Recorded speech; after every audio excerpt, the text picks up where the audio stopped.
Good evening my dear aspirants, कैसे हैं आप सब। स्वागत है आपका कौस्तुभ ब्लॉग्स में and we are back again with a new book. और ये बुक किस सब्जेक्ट की होने वाली है आप गेस कीजिए। तब तक let's start quickly with the unboxing. So we are back on our unboxing table. चलिए क्विकली इसको अनबॉक्स एंड अनपैक करते हैं। So this is the typical shopkeeper package in Prayagraj. तो हो सकता है मे भी आपको भी इसी तरीके से मिलती होगी। So man this book is आधुनिक भारत का इतिहास यानी कि modern Indian history by Spectrum. So the book is written by Mr. Rajiv Ahir, जो खुद IPS सेवा में सिलेक्टेड हैं, कार्यरत हैं। ये बुक एस्पिरेंट्स के बीच में बहुत ज़्यादा पॉपुलर है, बहुत ज़्यादा इसकी डिमांड मुझे भी आई और मैंने पर्सनली इस बुक को क्यों खरीदा इसके बारे में हम आगे बात करते हैं। तो सबसे पहले देखते हैं द सिंबल ऑफ ओरिजिनलिटी। इसमें भी एक हॉलमार्क है जिसके पैटर्न्स बनते हैं। इस बुक का प्राइस 555 है, मुझे अप्रॉक्सीमेटली 360 रुपये की पड़ी। दिस इज द बारकोड और यहाँ पे पब्लिशर का नाम, एड्रेस और उनकी वेबसाइट। कवर पेज आपका ऐसे ही रहेगा, थोड़ा सा मल्टी कलर फॉर्मेट में, कुछ आपके न्यूज़पेपर्स की cuttings with the photos of freedom fighter. इस एज से अगर आप देखेंगे तो यहाँ पे तिरंगा के अंदर जो कुछ प्रिंटिंग की गई है बुक के नाम को ही। और कभी भी कहीं पर भी बुक खरीदने जाते हैं तो वो कैसे होने वाली है, आप 3D इसको एक बार व्यू कर लीजिए। बुक आमतौर पे एक डिक्शनरी फॉर्मेट में है, बहुत ही छोटी बुक है। अगर हम कंपेयर करते हैं स्पेक्ट्रम के साइज को किसी अदर स्टैंडर्ड बुक के साइज से, so this is Indian polity M Laxmikanth. YouTube पे आप जानती हैं हमारी ही पहली वीडियो आई है और सबसे पहले हम ही ने आप तक एम लक्ष्मीकांत की रिलीज को आप तक पहुंचाया। सो अगर आप देखेंगे तो ये बुक इस बुक की आधी है, राइट। तो आप इसके लेंथ, ब्रेथ और हाइट को देख सकते हैं। देखिए इसकी चौड़ाई उतनी है जितनी पॉलिटी की बुक की है, बट लेंथ और ब्रेथ काफ़ी छोटी है। तो आप मान सकते हैं कि इसको छोटा और कॉम्पैक्ट बनाया गया है कैरिंग के ईजीनेस के लिए, रीडिंग के ईजीनेस के लिए, और एक मेंटल इफेक्ट भी आता है जिससे आपको लगता है कि ये बहुत हार्ड नहीं है।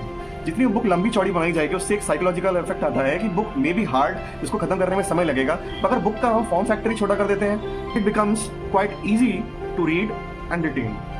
तो फ्रेंड्स, मैंने इस बुक के साथ काफ़ी समय व्यतीत किया इसको खरीदने के बाद, और कुछ डिटेल्ड ऑब्जर्वेशन इस पॉइंट से मैंने प्रिपेयर किया है जो मुझे लगा कि मुझे आपके साथ शेयर करना चाहिए, जिससे आप एक परचेजिंग का डिसाइडिंग फैक्टर डिसाइड कर पाएंगे कि whether you should by this book, और अगर इसमें नया क्या है, पुरानी स्पेक्ट्रम काफ़ी है। तो जो जो सवाल आपके मन में आ सकते हैं मैं एक नए एस्पिरेंट के पॉइंट ऑफ व्यू से आपको समझाने की कोशिश करूंगा। जिसके पास ऑलरेडी ओल्ड स्पेक्ट्रम है तो आपको परेशान होने की आवश्यकता नहीं है। You can read and revise your old book. मेरा जो पॉइंट ऑफ व्यू रहेगा वो एक नए एस्पिरेंट के पॉइंट ऑफ व्यू से रहेगा जो एक नई किताब खरीदने जा रहा है। क्या मॉडर्न हिस्ट्री के लिए स्पेक्ट्रम उसके लिए सफिशिएंट रहेगी? Let's quickly get into the details. Binding quality अगर मैं आपसे कहूं तो बहुत अच्छी नहीं है। इसको आपको खुद बाइंड कराना पड़ेगा या आपको ग्लू वगैरह लगा के इसको मेंटेन रखना पड़ेगा। तो ये थोड़ी सी किताब आपको मेंटेनेंस मांगेगी। तो total number of pages in this book is 999 and 1000। तो कुछ सबसे ज़्यादा नोटवर्दी पॉइंट मुझे इस किताब में ये लगा कि ये बुक किस किस बुक से रेफरेंस लेती है। तो history of modern India from the writer is Bipin Chandra, Orient publication. Okay, India struggle for independence, Bipin Chandra, Penguin Random House. Then we have India since independence, Bipin Chandra. देखिए बिपिन चंद्रा का 3 बार इसमें उल्लेख आ गया है। तो लोग अक्सर कंपेयर करते हैं कि बिपिन चंद्रा ले या स्पेक्ट्रम ले। तो बिपिन चंद्रा का मैं अगर कहूँ तो 30 to 40% इम्पैक्ट इस किताब में है, तो गलत नहीं होगा। Then we have an era of darkness, the British empire in India, और राइटर है शशि थरूर। देखिए मैं शशि थरूर को उनके इंटरव्यूज से, उनको एक मेंबर ऑफ पार्लियामेंट, उन्हें एक पॉलिटिशियन के नज़र से हमेशा देखा हूँ। बट मुझे बाद में पता चला कि he has also been in the civil services. वो फॉरेन सिविल सर्विसेज में सर्विसेज दे चुके हैं and now he is a politician. तो I was very impressed by his कैसे वो इंग्लिश बोलते हैं। तो apart from that he is a writer also, और हिस्ट्री में भी उनका कंट्रीब्यूशन रहा है। तो ये स्पेक्ट्रम बुक उसे भी अपना सोर्स मानती है। उसके अलावा इंडिया आफ्टर गांधी, और राइटर है इसके रामचंद्र गुहा। तो जितनी रामचंद्र गुहा जी जो हैं, he is quite researching about Gandhi. उनका जो थीम टॉपिक है as a professor of history, he has research so many articles and so many topics about Mahatma Gandhi, जितना अभी तक किसी और रिसर्चर ने इस फील्ड में कंट्रीब्यूशन नहीं दिया है। चलिए, तो ये बुक सबसे पहले 1999 में छपी थी और इसका 24वां संस्करण 2022 में आया था। तो यानी कि आप कह सकते हैं कि इस बुक को मार्केट में छाए हुए 23 साल हो चुके हैं, और 23 साल में इस बुक के बदौलत कितनों ने अपनी सिविल सर्विसेज परीक्षा को क्रैक किया, प्री दिया, मेंस दिया, और लिखने वाले खुद भी सिविल सर्विसेज एस्पिरेंट और ऑफिसर रहे हैं। तो इस बुक का ट्रस्टवर्दीनेस बहुत ज़्यादा है। संपादकीय यानी कि एडिटोरियल को जब आप पढ़ेंगे तो ये बुक आपको बताएगी कि मार्केट में अवेलेबल बहुत सारी बुक हैं, कुछ बुक्स बहुत ज़्यादा पॉइंट को हाईलाइट करती हैं और कुछ पॉइंट्स को बिना हाईलाइट किए छोड़ देती हैं। तो ये बुक बहुत बड़ा बैलेंस और गैप को फिल करने का काम कर रही है। तो this is the importance of spectrum. देखिए, चाहे कोई भी इंस्टीट्यूट हो, चाहे आप बड़े बड़े कोचिंग संस्थान जो यूट्यूब पे अपने चैनल चला रहे हैं, तो वो तो अपनी स्पेक्ट्रम की स्टैंड अलोन क्लासेस भी चलवाते हैं। भले ही उनके इंस्टीट्यूट से बुक्स पब्लिश होती हूँ, बट वो खुद स्पेक्ट्रम को पढ़ने की बात करते हैं, वो खुद लक्ष्मीकांत को पढ़ने की बात करते हैं, उसकी डेडिकेटेड क्लासेस चलाते हैं। तो आप इस बुक का इंपॉर्टेंस कभी भी कम नहीं समझ सकते। और मैंने इस बुक को क्यों परचेज किया, अगर मैं आपको बताऊं, फर्स्ट वन इज कि सबसे पहले कि आपकी रिक्वेस्ट बहुत ज़्यादा मुझे रिसीव हुई। उसके बाद मेरे पास स्टडी आई क्योंकि हिस्ट्री की बुक ऑलरेडी थी, मॉडर्न हिस्ट्री की, बट प्रॉब्लम मेरे साथ आ रही थी ट्रांसलेशन की। उसके कुछ वर्ड्स, उसके कुछ यूनिक पॉइंट्स मुझे समझ नहीं आ रहे थे। मेरी इंग्लिश बहुत ज़्यादा स्ट्रांग नहीं है, मैं भी मानता हूँ। तो और हिंदी में जब तक मुझे कोई चीज़ समझाई नहीं जाती तो मुझे एक तरीके से मज़ा नहीं आता। और मैं दृष्टि की एनसीईआरटी बुक्स पढ़ रहा हूँ तो मुझे हिंदी से कंफर्टेबलनेस जो अलग सी हो गई है। तो that is why I went with this book. ये बुक कोई भी फैंसी नहीं है, इसमें बहुत ज़्यादा ग्राफ्स वगैरह का, टेबल्स का इस्तेमाल नहीं किया। ये सीधी सादी किताब है, जैसे लठमार भाषा में बोला जाए तो pure this is a piece of writing. Index पे नज़र डालते हैं तो इस बुक के अंदर आपके टोटल 49 चैप्टर्स हैं। तो आपके जो चैप्टर्स कवर हो रहे हैं 925 पेजेस थे। उसके बाद अपेंडिक्स से शुरू हो रहा है। ये 1000 पेज की पुस्तक है, बट आप मान के चलिए आप 500 पेजेस ही पढ़ रहे हैं, क्योंकि बुक नॉर्मल बुक से हाफ पेज में रिटर्न है। अब देखिए, पुरानी स्पेक्ट्रम से नई स्पेक्ट्रम में क्या नया है। तो अगर मैं आपसे कहूँ कि जो पुरानी स्पेक्ट्रम में नेहरू काल के बाद जितने भी प्राइम मिनिस्टर हुए उन्हें एक चैप्टर में निपटा दिया गया था, नई स्पेक्ट्रम ने क्या किया, हर नए प्राइम मिनिस्टर के लिए एक अलग चैप्टर खड़ा कर दिया और कुछ स्पेलिंग मिस्टेक, एरर्स और अच्छी अच्छी चीज़ों को एडिशन किया। अब ये बुक इतनी ज़्यादा मुझे चकित क्यों करती है, क्योंकि एक हिस्ट्री की बुक होते हुए इसमें कोविड-19 महामारी के प्रभाव के बारे में डिस्कस किया गया। इतनी रिसेंट है, इतनी अपडेटेड है, और स्वतंत्रता का 75वां वर्ष 2021 से 22, यानी 2022 को बीते हुए हम लोग को मुश्किल से 6 महीने हुए हैं, और एक हिस्ट्री की बुक होते हुए ये उस एस्पेक्ट को भी कवर कर रही है। तो इस बुक की इंपॉर्टेंस आप समझ सकते हैं कि कहने को ये मॉडर्न हिस्ट्री है, ये करंट हिस्ट्री और करंट कंटेम्प्रेरी वर्ल्ड को भी, कंटेम्प्रेरी इंडिया को भी कवर कर रहा है। अगर हम देखें इंडेक्स कहाँ तक इसका स्प्रेड है, तो पेज नंबर 5 से लेकर पेज नंबर 40 तक इंडेक्स को स्प्रेड किया गया था। लगभग 35 पन्नों का इसका इंडेक्स ही है। और इंडेक्स का अरेंजमेंट ऐसा है कि कोई एक यूनिट यानी इकाई, उसके अंदर कितने अध्याय, कितने चैप्टर्स हैं, 2 चैप्टर्स हैं। 2 चैप्टर्स किसके बारे में डील करते हैं, स्रोत एवं उपागम। देन वी हैव यूनिट 2 जिसमें कितने चैप्टर्स हैं, अध्याय हैं 3 से 5, और उसको डील किया गया है किस टॉपिक से, यूरोपियों का आगमन एवं ब्रिटिश शासन का सुदृढ़ीकरण। आगे बढ़ने से पहले मैं आपको हाईलाइट बताना चाहूँगा हिस्ट्री की बुक में जो करंट अफेयर्स की जो चीज़ बताई गई है कि स्वतंत्रता का 75वां वर्ष 2021-22 में जो मनाया गया है कि 2022 में भारत को द्रौपदी मुर्मू के रूप में अपनी 15वीं राष्ट्रपति मिली, जिन्होंने 25 जुलाई को शपथ ग्रहण किया। बहुत ज़्यादा ये आउटडेटेड आप नहीं कह सकते कि उनके बारे में और बताया गया है कि वह दूसरी महिला के साथ साथ वे भारत की पहली आदिवासी राष्ट्रपति भी हैं। इसके अलावा वे स्वतंत्र भारत में जन्म लेने वाली प्रथम और सबसे कम उम्र की राष्ट्रपति हैं।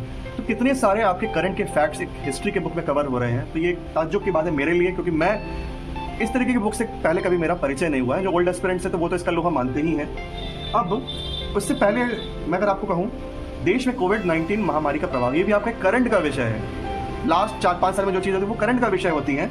तो देखिए, देश में कोविड-19 महामारी का प्रभाव, अब देखिए इसके साथ साथ होने की वजह से देखिए क्या क्या चीज़ें हुई।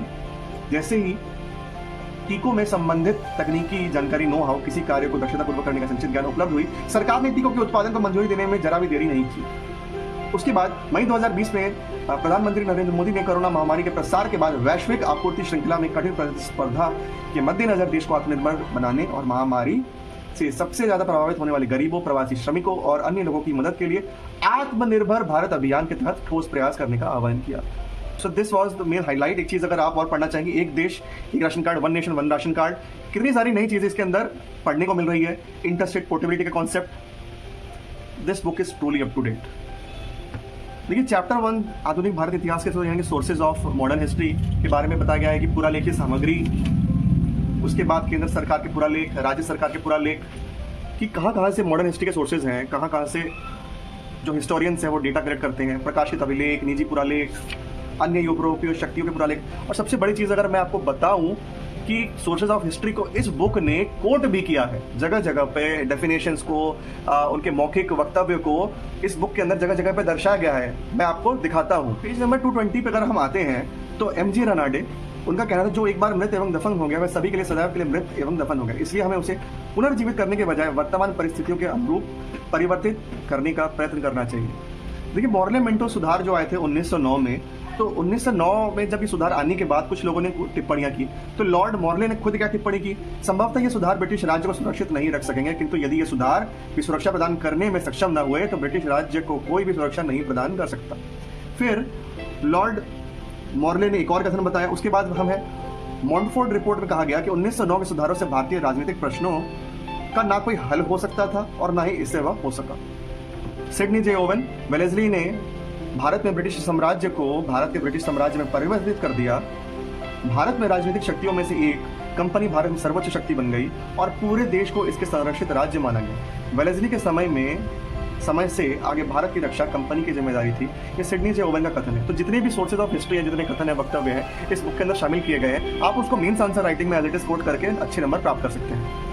इंडेक्स को पढ़ना मैं अगर आपको बताऊं, सीखिए। देखिए, पाठ को पढ़ने के बाद जब आप पाठ के अंत में कभी पहुंचेंगे तो यहाँ पे एक बॉक्स वर्ड लिखा होगा। जैसे इकाई 2 यानी यूनिट 2 का जो बॉक्स है वो पेज नंबर आपके 36 से शुरू होता है। तो हम आते हैं पेज नंबर 36 पर।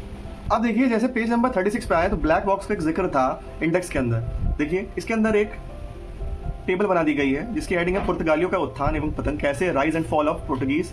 तो पूरी की पूरी टाइमिंग की क्रोनोलॉजी दी गई है। ये बुक पुरानी फॉर्मेट में होते हुए भी नई चीज़ों को अपना रही है। मैं धीरे धीरे इस बुक को पढ़ते हुए ये चीज़ फील कर रहा हूँ। पेज नंबर 375 में आते हैं। ये गांधी युग से रिलेटेड पेज है जिसमें टॉलस्टॉय फॉर्म कहाँ है, उसकी स्थापना कब हुई, तो आप इसको थोड़ा सा रीड कर सकते हैं। अगर आपके मेंस में सवाल बन गया कि गांधी जी पे विदेशियों ने क्या टिप्पणी की थी या अंग्रेजों ने क्या टिप्पणी की थी, देखिए, गिलबर्ट मरे हैं, इन्होंने हिबर्ट जनरल में गांधी जी पे एक लेख लिखा था, या कह सकते हैं टिप्पणी की थी। ऐसा व्यक्ति जिसे इंद्रिय सुख की चाह नहीं है, उसे धन ऐश्वर्य सुख प्रशंसा एवं प्रोन्नति की चाह नहीं है, लेकिन जो वे सही मानते हैं उसे करने के लिए दृढ़ निश्चयी थे, वे एक खतरनाक एवं कष्टप्रद शत्रु थे। यद्यपि उनके शरीर को नियंत्रित किया जा सकता था, उनकी आत्मा एवं आत्मबल को नहीं। तो एक विदेशी, एक अंग्रेज के द्वारा जो टिप्पणी आ रही है वो भी पॉजिटिव सेंस में उसको एज इट इज यहाँ पे कोट किया गया। तो ये कहीं ना कहीं न्यूज़पेपर जर्नल्स में छपा था। तो राइटर ने काफी मेहनत की है उस चीज को यहाँ पे कोट करने की, उसको चीज को असेंबल करने की, आप तक पहुंचाने की। इस मेहनत को आप सैल्यूट कीजिए और रिस्पेक्ट कीजिए। इस बुक का जो सबसे फेमस और अट्रैक्टिंग पॉइंट है कि कोई भी यूनिट या चैप्टर स्टार्ट होने के बाद उसका सारांश बुलेट पॉइंट्स में दिया हुआ है, जिस तरीके के नोट्स एक सिविल सर्विस एस्पिरेंट बनाते हैं।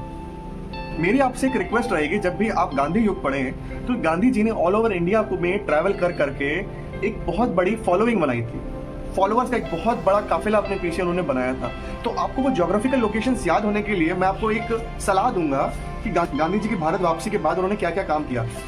तो सबसे पहला उन्होंने चंपारण सत्याग्रह किया, वह उनका प्रथम सविनय अवज्ञा आंदोलन था। तो अगर आपसे प्रीलिम्स में पूछ लिया गया कि उनका प्रथम सविनय अवज्ञा आंदोलन कौन सा था, दैट इज चंपारण, और किस साल में, 1917। देन वी हैव अहमदाबाद मिल हड़ताल 1918, जस्ट अगले साल, और उसकी कैटेगरी बदल गई, वह उनकी पहली भूख हड़ताल थी जिसमें वो उन्होंने भोजन को त्याग दिया था। देन वी हैव खेड़ा सत्याग्रह, प्रथम असहयोग, नॉन कोऑपरेशन इनका 1918, यानी कि उसी साल में, सेम ईयर में ही। अब देखिए, तीनों का एक कंक्लूजन उन्होंने निकाला है कि उन्होंने क्या क्या अचीव किया, चंपारण, अहमदाबाद, खेड़ा। मेरा आपसे कहना है कि आप ज्योग्राफिकली पता करने के लिए, चंपारण हो सकता है किसी के दिमाग में इमेज ही ना बनती हो कि चंपारण कहां है, तो आप एक काम कीजिए, पढ़ते पढ़ते ही आप गूगल से ऐसे पूछ लिया कीजिए, चंपारण किस राज्य में पड़ता है, तो जवाब आएगा चंपारण बिहार के तिरहुत प्रमंडल के अंतर्गत भोजपुरी भाषा जिला है। तो आपके दिमाग में सेट हो गई की बात कि बिहार के पास चंपारण पड़ता है। गांधी जी जो कि गुजरात के थे, बिहार पहुंच गए थे अफ्रीका से लौटने के बाद। तो कितना इंसान ट्रैवल कर रहा है जब वहां पे मीन्स ऑफ ट्रांसपोर्ट नहीं हुआ करते थे। हो सकता है सबको पता हो कि अहमदाबाद कहां पर है, पर जो न्यू एस्पिरेंट्स है, जिनको मैपिंग बहुत अच्छी नहीं आती है, इंडिया में अहमदाबाद किस साइड पड़ता है, तो वो भी पूछ सकते हैं। अहमदाबाद किस राज्य के अंतर्गत आता है? अहमदाबाद कर्णावती भारत के गुजरात राज्य में आता है। तो फिर यहाँ पे देखिए खेड़ा सत्याग्रह लिखा हुआ है। तो खेड़ा सुनने के बाद लोगों के दिमाग में इमेज नहीं बन पाती कि ये ज्योग्राफिकली कहाँ लोकेटेड है। तो हम पूछ लेते हैं गूगल से, खेड़ा किस राज्य में लोकेटेड है, तो खेड़ा गुजरात के ही अंदर है। अब पॉलिटी को और मॉडर्न हिस्ट्री को अलग अलग सब्जेक्ट मत समझा कीजिए। आपके मॉडर्न हिस्ट्री का चैप्टर नंबर 35, भारत संविधान का निर्माण। देखिए, हमारे संविधान को निर्माण किए लगभग 73 वर्ष हो गए हैं, और अगर आप पॉलिटी की बुक खोल के देखेंगे तो चैप्टर 1 हिस्टोरिकल बैकग्राउंड और इसका चैप्टर नंबर 35 टैली करता हुआ आपको मिलेगा। तो अगर आपको पॉलिटी में संविधान का डेवलपमेंट या कॉन्स्टिट्यूशन डेवलपमेंट ना समझ में आए तो आप उसका बैकग्राउंड चैप्टर नंबर 35 से भी ले सकते हैं।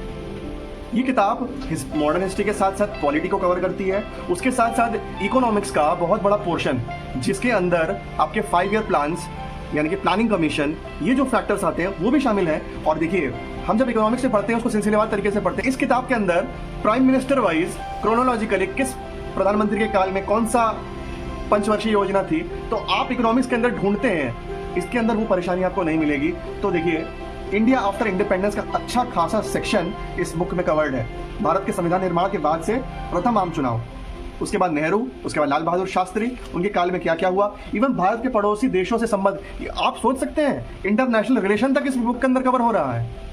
उसके बाद शिक्षा में विकास, यानी कि आप एक तरीके से कह लीजिए इकोनॉमिक इंडिकेटर हुआ आपका, विज्ञान एवं प्रौद्योगिकी का विकास, development in science and technology. तो ये बुक अपने आप में बहुत सारे सब्जेक्ट्स को संजोए हुए हैं। तो अलग अलग किताबें आप पढ़ेंगे तो इस बुक को पढ़ने के बाद आपके सारे फंडामेंटल कॉन्सेप्ट्स क्लियर हो जाएंगे। आप बाकी सब्जेक्ट्स की बुक इस बुक को पढ़ने के बाद उठाइएगा, ये मेरी आपसे सलाह होगी। अब हम देखते हैं कि हमारी जो करंट गवर्नमेंट चल रही है वो एनडीए सरकार है, और 2014 से अभी तक, यानी 2014 से मई 19 तक उनका एक पहला कार्यकाल हुआ, फिर ये दूसरा कार्यकाल हुआ। तो दूसरे कार्यकाल में जो जो उल्लेखनीय कार्य हैं वो भी इस बुक के अंदर शामिल है। ओके, और उसके अंदर सिक्योरिटी पे, इंटरनेशनल रिलेशन पे, सोसाइटी पे क्या क्या असर पड़ा है, तो जितने भी इम्पैक्ट्स हैं वो सारे इसके अंदर डिस्कस है। यानी कि अगर आप करंट जिस टाइम पे आप स्टडीज कर रहे हैं वहाँ की करंट हिस्ट्री भी इस बुक के अंदर शामिल की गई है। 2009 से 14 के बीच में तेलंगाना का जो मुद्दा आया था, एक नया स्टेट काट कर तैयार किया गया। ऊपर से जो फिर उसी समय का मंगल के लिए अंतरिक्ष अभियान यानी कि मंगलयान का जो कॉन्सेप्ट था उस समय को भी डील किया गया है। तो this book is, I am feeling like this is a masterpiece on it's. परिशिष्ट यानी अपेंडिक्स, बहुत सारी चीज़ें बुक के अंदर नहीं शामिल की जा सकती हैं। एस्पिरेंट्स के लिए वो जरूरी है, उसके लिए एक अलग से पेजेस डेडिकेट कर दिए गए 926 से 999, अप्रॉक्सीमेटली आपके 70-75 पेजेस के अपेंडिक्स हैं। तो देखिए, सबसे पहला है आपका भारत के गवर्नर जनरल तथा वाइसरॉय। प्रीलिम्स के पॉइंट ऑफ व्यू से ये अपेंडिक्स बहुत ज़्यादा इंपॉर्टेंट हो जाता है आपके लिए, क्योंकि आपको वन स्नैपशॉट के अंदर भारत के गवर्नर जनरल तथा वाइसरॉय और उनके शासनकाल की महत्वपूर्ण घटनाएं पेज नंबर 926 पे आपको मिल जाएगी। If we come to page number 926, देखिए यहाँ पे दिया हुआ गवर्नर जनरल वॉरेन हेस्टिंग्स, उनके कार्यकाल में क्या क्या हुआ, लॉर्ड कॉर्नवालिस, उनके कार्यकाल में क्या क्या हुआ, उनके कार्यकाल 1726 से 1793 तक था। तो उसी तरीके से जिन जो महत्वपूर्ण है उनके बारे में ज़्यादा डिस्कस किया गया है, जो उतने महत्वपूर्ण नहीं है उनके लिए दो लाइन में उनको निपटा दिया गया है। आखिरी गवर्नर जनरल और पहला वाइसरॉय लॉर्ड कैनिंग को होने का सुख प्राप्त हुआ है, आप कह सकते हैं। अगला टॉपिक मैं आपको शॉर्ट में ही बता दूं कि आपको क्या क्या चीज़ें पढ़नी है इस किताब के अंदर जब आप ये किताब खरीदेंगे। तो समाचार पत्र एवं जर्नल्स आपके पेज नंबर 991, ये फिल्म से मैं आपको हो सकता है 3 गलत और 1 सही दिया रहे, उसमें से चॉइस करना आपके लिए ईजी हो जाएगा। देन वी हैव कृषक आंदोलन, फार्मर प्रोटेस्ट, और सबसे ज़्यादा है कि भारतीय राष्ट्रीय कांग्रेस के अधिवेशन 1885 से 1950 के बीच में कौन कौन से अधिवेशन हुए, उसके चेयरपर्सन कौन रहे, किस सिटी में वो हेल्ड हुआ, ये सबसे ज़्यादा इंपॉर्टेंट 979 में। और सामाजिक धार्मिक सुधार आंदोलन, उसके प्रवर्तक कौन थे, कौन उसको आगे तक ले गया, कौन कौन सी संस्थाएं क्रिएट हुई, और सबसे ज़्यादा इंपॉर्टेंट है महिला स्वतंत्र सेनानी, आपके 954 पेजेस पे है। पेज नंबर 954 में महिला स्वतंत्र सेनानी पहला है रानी अंबिका, उसके बाद भीमाबाई होलकर, बेगम हजरत महल उदा देवी, झलकारी बाई, भोगेश्वरी फुकनानी और इत्यादि। आपको इनके बारे में, इनकी जीवनी का थोड़ा सा परिचय पढ़ना है। मॉडर्न इंडियन हिस्ट्री के अंदर फीमेल वॉरियर्स का या फीमेल फ्रीडम फाइटर्स का क्या रोल रहा है, तो आपके पास कुछ नाम और उनके अचीवमेंट्स और उनकी जीवनी का एक लेख संचित रूप में इस बुक के थ्रू आपको मिल जाएगा। इस किताब के आखिरी पन्नों में कुछ प्रमुख नारे दिए हुए हैं कि जन गण मन किसने बताया था, करो या मरो, दिल्ली चलो, सुभाष चंद्र बोस, पूर्ण स्वराज्य जवाहरलाल नेहरू, इस तरीके से देश बचाओ देश बनाओ पीवी नरसिम्हा राव। अब इस किताब के कंक्लूजन पर पहुंचते हैं। कुछ सवाल जो आपके मन में चल रहे हैं उनके जवाब मैं देता हूँ। सबसे पहला सवाल, क्या ये बुक लेनी चाहिए?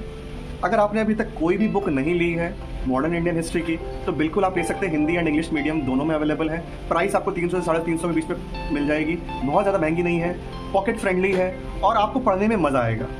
दूसरा सवाल जो आपके मन में है, इसकी लैंग्वेज कैसी है? लैंग्वेज स्टूडेंट फ्रेंडली रखने के साथ साथ एक स्टैंडर्ड लैंग्वेज को अडॉप्ट करने की कोशिश की गई है और हिंदी माध्यम में मुझे इसको पढ़ने में बहुत रोचक महसूस हो रहा है। ये बहुत ज़्यादा एग्जैजरेट ना करते हुए किसी भी बात को बहुत ही टू द पॉइंट लिख के क्रिस्प क्लियर बात को पेश करने की कोशिश की गई है। तीसरा सवाल जो आपके मन में आता होगा, भाई मॉडर्न हिस्ट्री के लिए बिपिन चंद्रा पढ़ें कि स्पेक्ट्रम पढ़ें? तो आप देख सकते हैं कि बिपिन चंद्रा की 3 किताबों से सार इस किताब के अंदर लिए गए हैं। उसके अलावा शशि थरूर की किताब और इंडिया आफ्टर गांधी, रामचंद्र गुहा। तो यानी कि आपको मल्टीपल किताब पढ़ने की जरूरत नहीं पड़ेगी, आप प्री तो आराम से क्वालिफाई कर जाएंगे और आपकी भाषा शैली भी डेवलप हो जाएगी।